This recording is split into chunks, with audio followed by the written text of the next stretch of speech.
actually was very surprised because when Anurag offered me this film, this was Anurag, you know, kind of taking that, I mean, thinking out of the box and imagining me in a way that nobody has ever been able to project me as.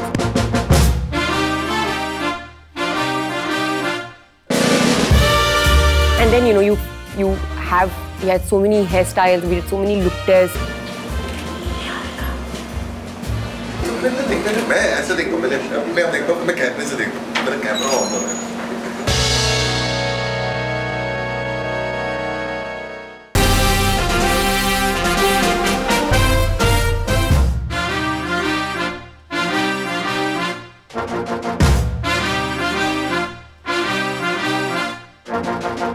Jazz के गाने में भी जो Frank Sinatra के है या Neena Simone का भी कुछ गाना जो हमने सुना था, उसमें भी लिरिक्स अगर आप सुनोगे उसमें भी वही simplicity, I locked the place in my heart and I have thrown the keys because she was heart broken, बहुत हो गया, she couldn't take it anymore. So इस तरह से लिखते थे गाने वो लोग उस वक्त में भी। अमित ने भी अगर आप गौर करें तो जैज़ के दायरे में रहते हुए, लेकिन his melodies are like really simple lucid melodies, आपको एक बार में सुन के पकड़ में आती है। It's not a complicated melody कि हम सुनने में अच्छा लग रहा है लेकिन गुनगुना नहीं सकते।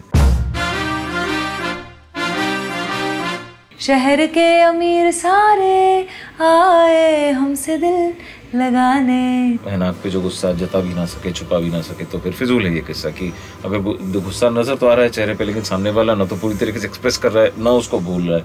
सो सिचुएशन पे लड़की उसका थोड़ा सा लेग भी पुल कर रही है, यू नो, उसको मनाने की कोशिश कर रही है और वो कह रही है छोड़ के दुकानदारी बैठे हम तुम्हें मनाने। तो वो बोल रहे हैं कि तुम देखो मेरा टाइम वेस्ट हो रहा है, पूरा सब मुझे सुनने आ गए हैं, मेरे को क्लब में जाने का टाइम हो चुका है, यहाँ तुम मान नहीं रहे हो, मैं क्या करूँ ऐसा। So it is so interesting, हर गाने को एक स्टोरी की तरह ट्रीट किया और वैसे ही गाने की भी कोशिश की गई है, क्योंकि अमित सर चाहते ही थे कि मैं उसे सिर्फ प्लेन ऐसा नहीं गाऊँ जैसे एक प्लेबैक की तरह किया जाता है। वो चाहते थे कि सब ऐसा लगे कि सच में तुम किसी के सामने ये गाना कह रही हो, गा नहीं रही हो, कह रही हो।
जो मैंने गाने फिल्म में गाए हैं, मोहब्बत बुरी बीमारी, नाक पे गुस्सा, बहरूपिया, सिल्विया, धड़ाम धड़ाम, काखा गा, जो भी मैंने 6 गाने फिल्म में गाए हैं, हर गाने को मुझे अलग तरह से निभाना था। उसमें एक्टिंग बहुत चाहिए थी, उसमें ड्रामा बहुत करना था, इसलिए वो चाहते थे कि मैं ये सब करूं। तो उन्होंने मुझे बहुत पहले ये गाने दे दिए कि लिव विद इट, ये तुम्हें नींद में भी, जब तुम इतने अच्छे से तुम्हें गाने आ जाने चाहिए, तुम्हें नींद में भी कोई बोले ना कि का खा गा गाए समझाओ ना, ऐसे तुम्हारे ब्लड में चले जाने चाहिए गाने।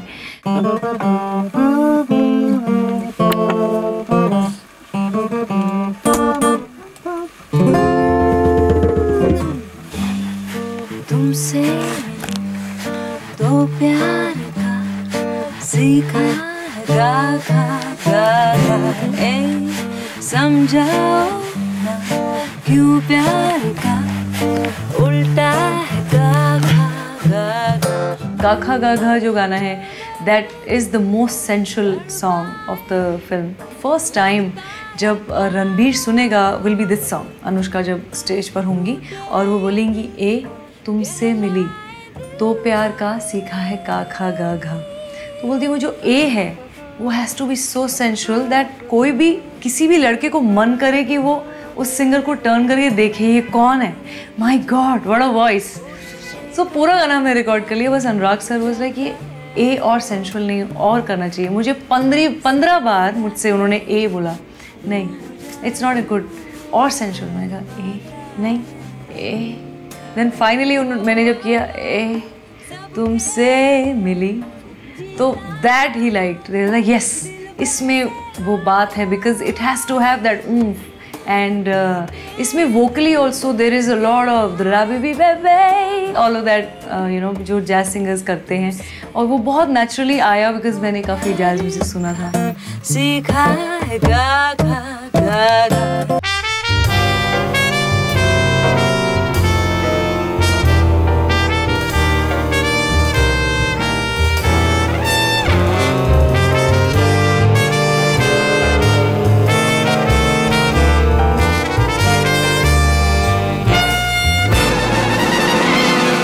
Bombay Velvet में, although they might seem different, but apart from 2 songs, the rest of the songs mainly are about the various moods or the various shades of love. When you are in love, when you're going through the journey of love, तब आप किस दौर से आप गुजरते हैं. So there's when people meet, और जब उनके आपस में रूठने मनाने का दौर आता है या फिर हार्ट ब्रेक का दौर आता है, गुस्से का दौर आता है, जो भी आता है, so उन सबको कैप्चर किया गया. The central theme was love.